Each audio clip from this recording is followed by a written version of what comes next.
प्रदेश के गोंडा से सामने आया एक मामला अब इलाहाबाद हाई कोर्ट तक पहुंच गया है। मामला करीब 30 साल पुराने जमीन विवाद का है, लेकिन अब इसमें न्यायपालिका की स्वतंत्रता को लेकर बड़ा सवाल खड़ा हो गया है। गोंडा के सिविल जज शबीना खान ने आरोप लगाया कि वरिष्ठ आईएएस अधिकारी और देवीपाटन मंडल की आयुक्त दुर्गा शक्ति नागपाल ने उन्हें फोन पर लंबित मुकदमे को लेकर कथित तौर पर प्रभावित करने की कोशिश की। नमस्कार, मैं हूं आपके साथ आदर्श मिश्रा और आप देख रहे हैं द हिंदी टॉप। दरअसल पूरा मामला ज्योति विद्या मंदिर स्कूल बनाम नगरपालिका परिषद गोंडा से जुड़ा है। विवाद सरकारी नजूल जमीन का है और यह मुकदमा करीब 3 दशक से अदालत में लंबित है।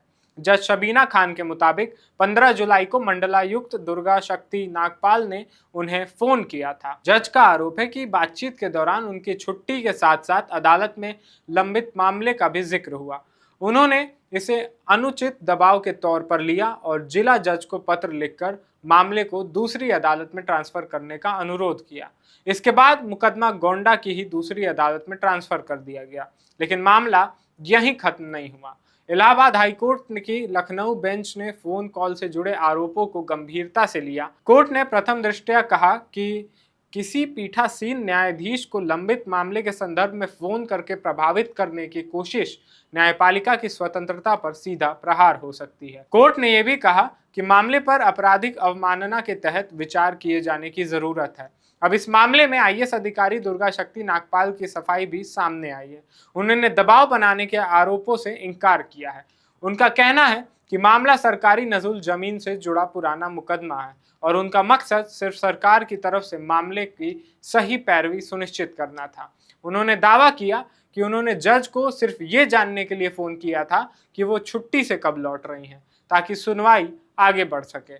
उनके मुताबिक फोन पर ना तो केस के फैसले की बात हुई, ना मेरिट पर चर्चा हुई और ना ही किसी खास केस नंबर या नाम का जिक्र किया गया। यानी एक तरफ जज का आरोप है कि उन्हें अनुचित दबाव महसूस हुआ, तो दूसरी तरफ आईएएस अधिकारी कह रही हैं कि उनका मकसद सिर्फ सरकारी जमीन से जुड़े मुकदमे की पैरवी था।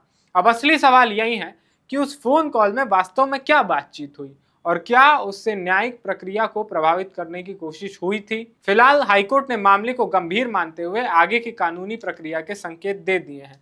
अब देखना होगा कि इस पूरे विवाद में आगे क्या कार्रवाई होती है और हाईकोर्ट के सामने इस कथित फोन कॉल को लेकर क्या तथ्य सामने आते हैं।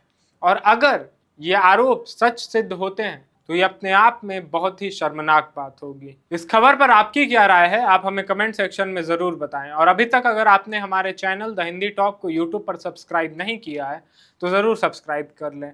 इसके साथ ही social media platform X, Facebook और इंस्टाग्राम पर भी हमें जरूर फॉलो करें।